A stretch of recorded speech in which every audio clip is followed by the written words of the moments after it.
आज मी बनवणार आहे वाम मच्छीचं कालवण काळ्या मसाल्यामध्ये असं झणझणीत। तर त्यासाठी ना मी इथे पाव किलो मच्छी घेतली। आता मच्छी पहिले स्वच्छ धुवून घ्यायची, त्यानंतर ना मीठ आणि हळद लावून ठेवून द्यायचे 5-10 मिनिटांसाठी।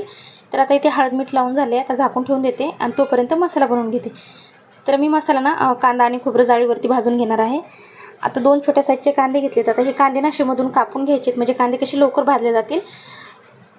आणि त्याचबरोबर इथे एक छोटासा खोबऱ्याचा तुकडा घेतला आहे। आता कांदा खोबरं दोन्ही सोबत भाजून घेते, म्हणजे लवकर होईल। आता खोबरं भाजून झाले, सुकं खोबरं असल्यामुळे लवकर भाजले गेले हे।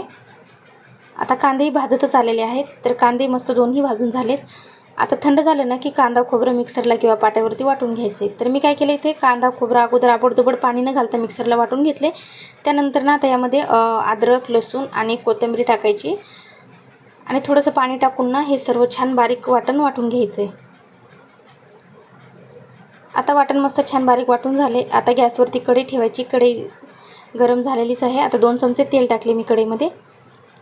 आता तेल गरम झाले, यामध्ये लसणाच्या पाकळ्या टाकल्यात 5-6 ठेचून, कढीपत्ता टाकलाय।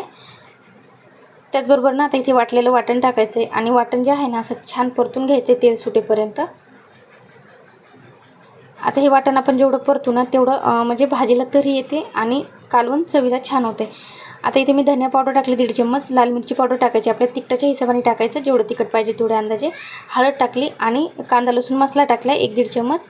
आता कांदा लसूण मसाला टाकला ना की भाजीला ना जास्त मसाले वापरायची गरज नाही।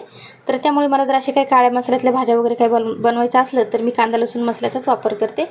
आता थोडंसं पाणी टाकून परत मसाला चांगला असा तेल सुटेपर्यंत परतून घ्यायचा आहे। आता मसाला ना चांगला परतून झाला आहे। यामध्ये ना आता आपण जे हळद आणि मीठ लावून ठेवलेली मच्छी होती ती मच्छी टाकायची आणि परत चांगलं असं मिक्स करायचं आहे सर्व। आता इथे अंदाजे पाणी टाकायचं आहे जेवढं पाहिजे तेवढे। तर मी ना 2 ग्लास पाण्याचा वापर केला आहे, कारण की कालवण शिजायला पाणी लागेलच। तर 2 ग्लास पाणी टाकले मी। आता इथे ना थोडासा गरम मसाला टाकलाय, म्हणजे अर्धा चम्मच इतका गरम मसाला टाकलाय आणि चवीप्रमाणे मीठ टाकायचं आहे। आता अगोदर आपण मच्छीला मीठ लावून ठेवले, त्यामुळे ना जरा लक्षात ठेवायचं आपण पहिलं मीठ वापरले म्हणून। तर इथे चवीप्रमाणे मीठ टाकले आणि थोडंसं कोकम टाकले। तर आता हे कालवण जे आहे ना 7-8 मिनिटं चांगलं शिजवून घ्यायचं आहे। तर हे कालवण शिजायला काही जास्त वेळ लागणार नाही, कारण की जे आपले पहिलेच मसाले आपण तेल सुटेपर्यंत चांगले तेलात परतून घेतलेत म्हणून। तर मी काय केलं, इथं ना एक चांगली उकळी येऊ दिली, तोपर्यंत गॅस फास्ट ठेवला। आता ना चांगली उकळी आली की गॅस स्लो करायचा आहे आणि 5-6 मिनिटं झाकण ठेवायचे। तर कालवण चांगलं शिजवून झाले, त्यानंतर ना वरतून थोडीशी कोथिंबीर टाकायची। तर मी ना कधी पण मला जर काळ्या मसाल्यामध्ये चिकन मटनचं कालवण बनवायचं असलं तर मी अशा पद्धतीने बनवते, कारण की अशा पद्धतीने कालवण बनवलं ना चिकन मटनचं तर चवीला खूप छान होतं। तर मग म्हणूनच आज मी मच्छीचंही कालवण अशा पद्धतीने काळ्या मसाल्यामध्ये बनवलेलं आहे। म्हणलं बघूया कसं होतं ते, आणि चवीला खूप छान कालवण झालं होतं हे अशा पद्धतीने बनवलेलं काळ्या मसाल्यामध्ये।